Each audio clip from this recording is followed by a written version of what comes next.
A lot is going on in America today. It's mind-blowing. It really is mind-blowing. And I wanted to talk to Craig Huey. He is a successful business owner and author of the Huey Report. And I really recommend you check it out. The Huey, Huey Report. I want to talk to him about the election and different things that are happening this year, because this year is a very interesting year, one like I've never seen before. Craig, welcome to the show. Thank you for coming on. Jesse, it's great to be with you. I really do appreciate it. So you are a business owner out of Torrance, California.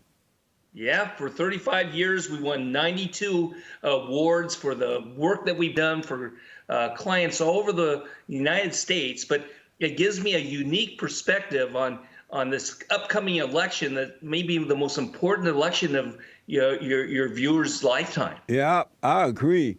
And Craig, what made you decide to go in business, and what has it been like for you to have your own business? What has it done for you personally? Well, Jesse, I started off with nothing. And for the first couple of years, I made absolutely nothing. Yeah. But I have made more money, created more jobs, helped more people than I ever dreamed of. Yeah. I have helped take entrepreneurs and build them into multi-million-dollar corporations. And that's been such a great joy over the years of helping people build a business, take an idea and expand it and make it into a multi-million-dollar business. And so we put together campaigns based upon different products or services, how best to be able to make money on that idea. And it's been very successful, and we've helped a lot of people. I don't know if you're aware or not, but I have a nonprofit organization called Bond, and we're rebuilding the family by rebuilding the man. Yes. And within that organization, a couple of years ago, we started an Entrepreneur Academy where we were teaching these young men how to start businesses, because a lot of these guys are very smart and they're hard workers, but they don't know really the steps to take to start a business. And it's just been amazing to see these guys start their own business. I know for me, I had no idea when I first started I had a janitorial service for 7 years. And I learned so much about me and how to run a business through having that janitorial service. I didn't imagine to learn what I've learned. And now I have this organization for 30 years, and it's just been amazing. Well, Jesse, maybe sometime I can help speak to these individuals on how they can do it. When the Soviet Union fell and communism collapsed, I was invited to the former communist Russia to speak to these bureaucrats who were becoming businessmen. Yes. And I taught them how to start a business and be able to grow it. I've done that in Cuba. I've done that in a variety of different places. And, people need that guidance in that direction. But anyone who sets their heart and mind on being able to build their own business, they can do it. Yes, absolutely. I was hoping you say you would come speak. We're in West L.A., Yes. Los Angeles, Campico area. So I'm going to hold you to it. I would love for you to come and speak to the guys. Great. Amazing. So how long have you been in California? Well, I was born in California. I love California.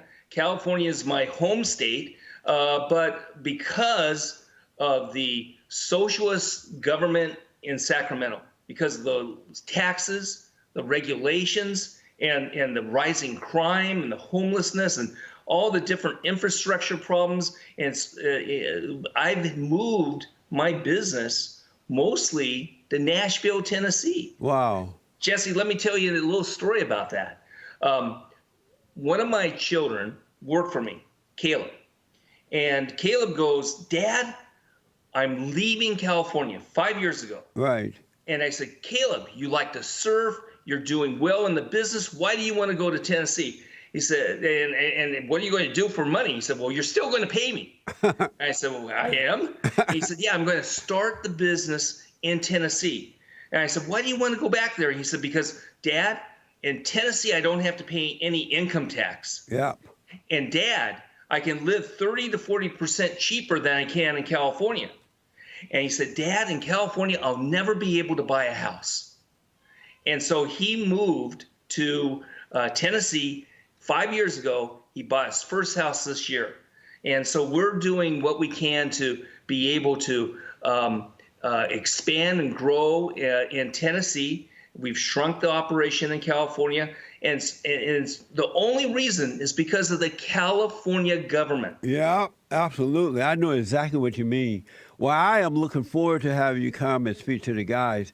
This, as you know, this is election year, as you said, very interesting. You have been warning people about something called ballot harvesting. Yes. What is that? Well, here's the thing. Nationwide, this is something that's going to transform this election. It's kind of under the radar.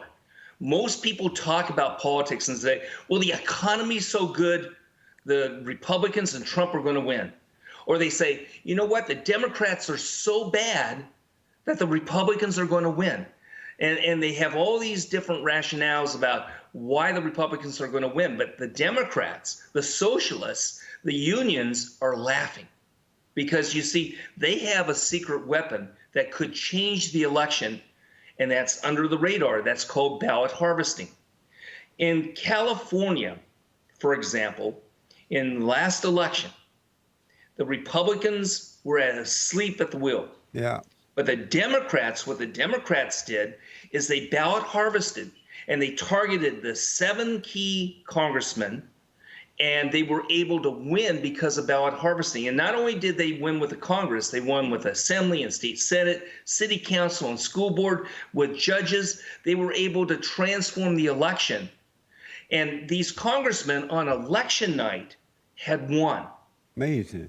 But after the election night, because of the ballot harvesting, and they counted those ballots that were harvested, they lost. And see, in 27 states, ballot harvesting is legal.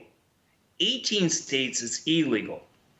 And with ballot harvesting, even in states where it's illegal, it goes on quite a bit. Like in this last election, Arizona, the Republican lost because of ballot harvesting. In Virginia, in even Tennessee, Texas, Cruz almost lost in Texas. Republicans were wiped out because of the ballot harvesting. And what this is this, Jesse.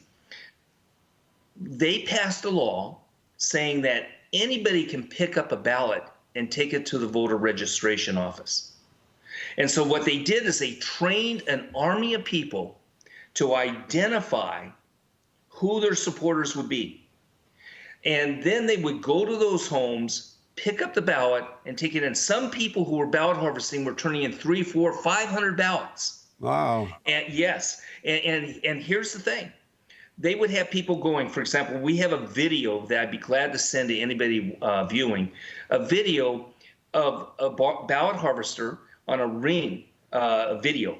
And they're knocking. They've been to the house 7 or 8 times. The Republican mom and dad were there, but they wanted to talk to the adult child who they believe would vote their way.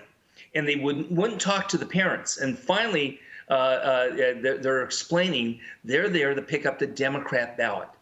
And so they tested it in this last election and perfected it so that this upcoming election, it's going to be at an even more aggressive, higher level. And what they do is they show the potential voter who to vote for on the voter guide. So in the past, people would vote, well, I'll vote for president and maybe Congress, but I don't know who these judges are. I don't know who these city council people are. Yeah. And they wouldn't vote. But now they have this voter guide for the Democrats that goes straight down the line to who to vote for. And I'll give you one more thing. In this election, this is a prediction. They will have a team of harvesters going door to door to Republicans, pretending they're Republicans, and they could take those ballots and throw them away. See, here's the thing. The law is so corrupt. See, this is not voter fraud because it's legal, but it leads to voter fraud. The Democrats, what they do when they bring in those ballots, there's no audit trail. Nobody knows who that person is who brought in 400 ballots. Right. And so there's two types of ballot harvesting, Jesse. One is community ballot harvesting, and any of your viewers can do this. You go to American Legion, you go to the Veterans Foreign War, you go to some club that you belong to, family members, and you gather their ballots, and then you deliver them for them to the voter registration office. You can give them a voter guide. We've created a voter guide from president down to city council that people can go to at craighuey.com. And basically that voter guide gives you all the instructions you need. But you could do that with what's called community ballot harvesting. Amazing. The other type of ballot harvesting that I love is called church ballot harvesting. Amazing. Yes. So with church ballot harvesting is basically you give the ballot to the pastor, and the pastor has the voter guide for everyone. I'm telling you, Jesse, that if you had 15 or 20 churches in any congressional district, we would be able to wipe out the socialists, wipe out the progressives, wipe out those who want to undermine our values, and be able to win an election. Because the sad part is half the Christians who voted 81% for Trump, half the Christians are not registered to vote. And now those who are registered, close to 40%, don't vote. But if the church was doing a ballot harvesting Sunday, and you're bringing in your ballot, and you're giving it to the pastor, we're going to move that needle dramatically. You're right about the local elections, but most people tend to ignore them. And I notice here in California, the Democrats have taken over as a result of that. I love the fact that the churches can do what you just, the ballot harvesting, and that will help. So you say it's not voter fraud, right? Right. Oh, okay, good. There's another thing I wanted to ask you about, and you call this the most dangerous bill, and something called the Equality Act. Yes. In the few minutes that we have left, what is the Equality Act, and why is it the most dangerous bill? So the Equality Act is one of these bills that is poisonous to people of faith. So if I happen to believe in traditional marriage, I am all of a sudden deemed to be doing something that is a hate crime. Yeah. Because I'm not going along with what's politically correct according to the Equality Act. If I'm a pastor and I'm speaking about the fact that marriage is between a man and a woman, or I'm attacking transgender concept and saying that that's not a right thing to do, then I'm in violation of the federal law. And that's why this Equality Act, which passed the House of Representatives, is now before the Senate. And here's the thing, Jesse. In today's politics, the socialists, the progressives, the Democrats have really commanded modern marketing techniques. Yeah. So they focus and target dramatically well to bring in phone calls, texts, emails to Congress. And so they have selected some Republicans who could actually vote yes on the Equality Act. So they've selected about 9 Republicans that they believe could cave on that issue. So they're targeting that. And for that reason, I've got a petition now to try to build up an army of people who oppose this bill and will let these senators know that there are people who want to see it defeated. You know, it's interesting in that the Democrats are so slick in their evil that they call it Equality Act. And Yes.